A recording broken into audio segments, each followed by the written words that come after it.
Time for business news now. Stephen Carroll joins us. Stephen, you've been looking at Bitcoin, which has soared in value after attracting a pretty famous fan. That's right. The electric car maker Tesla has given the cryptocurrency its biggest corporate endorsement yet by announcing it's bought $1.5 billion worth of Bitcoin. It was an investment that was signed off by Tesla's board. Its founder, Elon Musk, has been an advocate for the digital currency for some time, though, despite warnings over its volatility. Perhaps even more significantly, Tesla says it will start accepting Bitcoin as payment for its cars on what it calls a limited basis. This is seen as a boost to those who view Bitcoin as a currency which can be used to buy goods and services.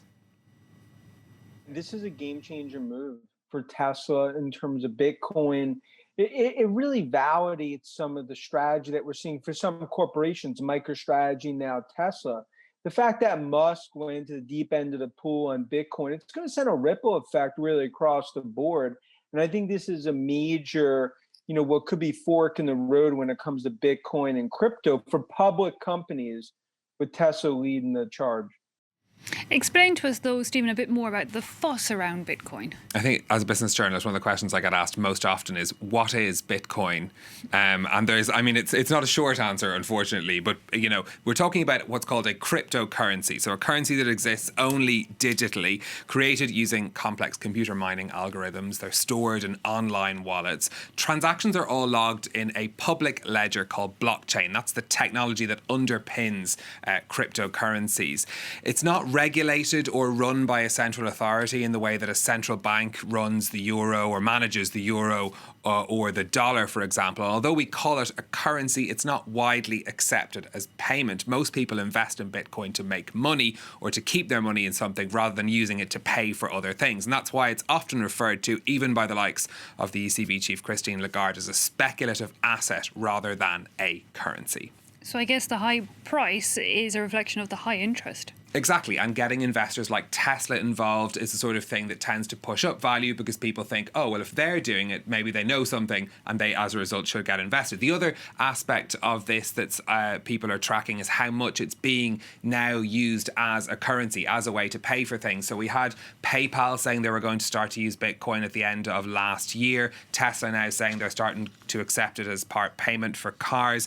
But wild price swings have been part of Bitcoin's history. This graph shows what's happened over the past 3 months. So in November and December, the price of Bitcoin was below $20,000. It's more than doubled in value to over $40,000 in January. And the Tesla news has boosted it again.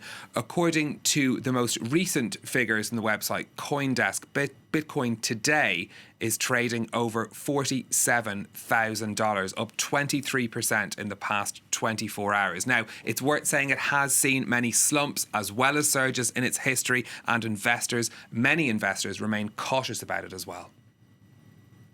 There's no question about the trend of the Bitcoin price over the last year and further. There's also no question about Bitcoin's volatility over time. My own recommendation to the individual investor that's investing a retirement account or something very serious is don't do it. Let's take a look at what's happening on the stock markets next for you. After a record finish on Wall Street on Monday, shares in Asia are feeling the optimism today. The Nikkei in Tokyo hitting its highest level in 30 years, closing up 0.4%. Chinese markets seeing plenty of activity as well, a buying spree happening there before the New Year break, which starts on Thursday. Just the Kospi and Seoul in the red. Here in France, Stephen, a boardroom battle over waste and water. Yeah, that's right. This is to do with the company Suez, which is fighting a hostile takeover attempt from its rival Veolia. The company's board has been stonewalling a takeover attempt for months, and on Monday, Veolia made a direct offer to its shareholders. Suez launching a legal challenge to that bid, the French finance minister saying he's asked the financial markets regulator to examine the matter. And staying in France, Stephen, authorities have issued hundreds of warnings to restaurants and bars that are breaking the COVID-19 restrictions. Since mid-January, police have given almost 560 official warnings to restaurants and bars around France. Under the current COVID-19 rules, they're only allowed to serve takeaway customers until 6 p.m. and then only offer delivery services after that time. If they're found to be breaking those rules, the police can order that the restaurants can be shut down, and repeat offenders could be asked to repay government financial aid that they've received. Turning next to the motor industry and a shortage affecting car makers. Perhaps not the most obvious thing for manufacturers to run out of, but a shortage of semiconductor computer chips is now hampering car production. They're used in everything from onboard computers to brakes. Big factories are grinding to a halt because of the shortage, as Luke Shrego now reports. They're one of the smallest components used in automaking, and yet one of the most vital.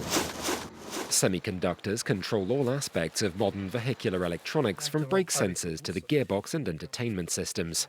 Now, a global shortage has left car makers like Renault temporarily shuttering factories. La direction a été très claire, elle a été pas alarmiste, mais elle a dit qu'effectivement, il fallait craindre tout simplement que cela puisse se reproduire, on va dire, dans les semaines et les mois à venir. It's not just Renault either. General Motors in the United States has suspended production at several of its American plants, along with Toyota and Ford, which has predicted a 10 to 20% drop in production. In Europe, Volkswagen and subsidiary Audi have made similar moves in recent weeks, furloughing nearly 20,000 staff in total.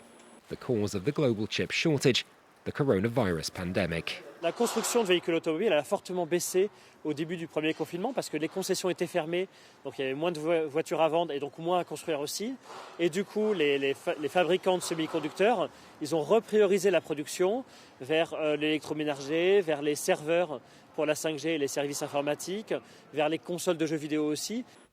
That's now led to a bottleneck in logistics worldwide. 另外一方面呢，也是一个全球性，也不单单是中国缺。 全球其他的地方，特别像欧美日，也同样紧缺。当然，这个紧缺可能还有一段时间。 Possibly not as long as some may fear.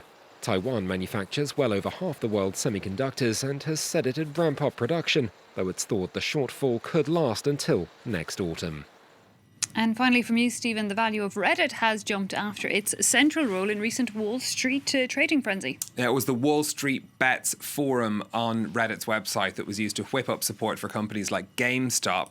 The company raising $250 million in new funding. That's put its value at $6 billion. That's double the last time the company raised money in 2019.